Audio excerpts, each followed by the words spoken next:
Could you say a few words about the falling out on the one hand of the Saudi Arabia and the UAE on the one hand and Qatar on the other? Are you moving toward a resolution of that situation? It's not a falling out. It's just we don't want to have anything to do with them. The Qataris, since the mid-90s, have been sponsoring radicals. They have been inciting people. They have become a base for the leadership for the Muslim Brotherhood. And the Muslim Brotherhood, you have to keep in mind, is what begot us Takfir and Hijrah, which begot us Al-Qaeda, which begot us Al-Nusra. The Qataris allow their senior religious clerics to go on television and justify suicide bombings. That's not acceptable. The Qataris harbor and shelter terrorists. That's not acceptable. And Nashri, the head of Al-Qaeda in the Arabian Peninsula in 2000, entered Saudi Arabia on a Qatari passport. We captured Al-Qaeda types coming into Saudi Arabia with Qatari passports. The Qataris know this. The Americans know this. The world knows this. The Qataris are funding dissidents in the Emirates and Bahrain and Saudi Arabia and in Kuwait in order to cause problems for those governments and to create instability. Why would you do this?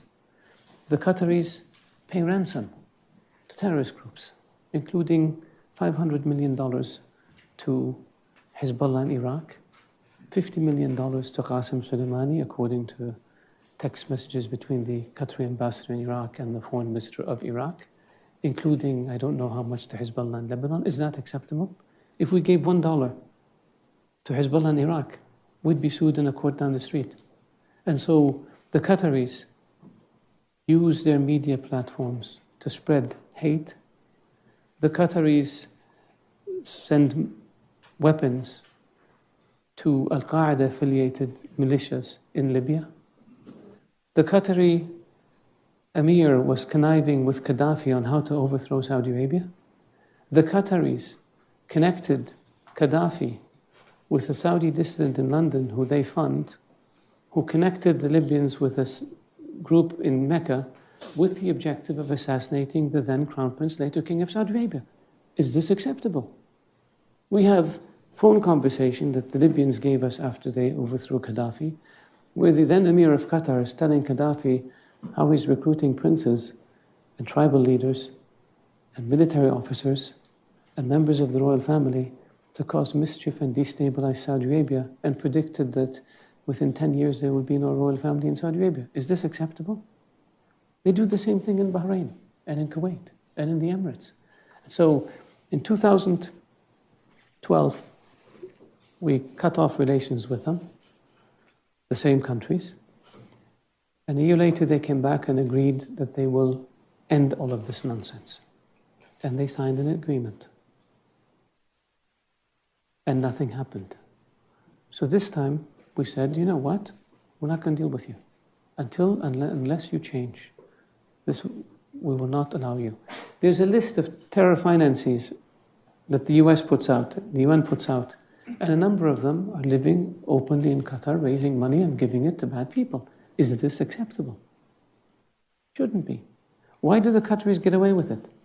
Because I think people see a young country, young leadership, they buy fancy buildings, they have a nice airline, and they think, wow, these guys are really modern. But we have to deal with the dark side that I just explained.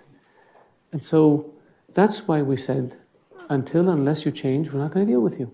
Now, what happened since we took this action? They signed an MOU with the US on terror financing that they had refused to sign before. They changed their laws to allow the introduction of evidence provided by a foreign government. They reduced their support for Hamas, which opened the door for reconciliation among the Palestinians. All of these are good things. Now we're waiting for them to continue to implement all the things that they promised to implement. They refuse to engage in a dialogue about implementing these issues, and we refuse to talk to them. And so for us, and we've said this to them, we've taken the steps that we took. No dealing with Qatar. You can't overfly airspace. You can't import things from our market. We will not, the military cooperation is still ongoing because that's a GCC issue, and with the US, so we do that. But the other stuff is all frozen until they change. And I hope they change. And if they don't change, we're patient people. We'll wait for 10, 15, 20 years, 50 years. How long did it take you with Castro in Cuba? We can do the same with Qatar. We'll have no issue. It would be nice of them if they acknowledge that they have a problem, and then they can fix the problem. And the problem with the Qataris is they're still in denial. And we need to move them from denial to introspection so they can fix the problem. We have no hostility towards Qatar. We just vehemently oppose their behavior, which is very dangerous to us and has endangered our citizens and has endangered our security. And that's why we took the steps we took.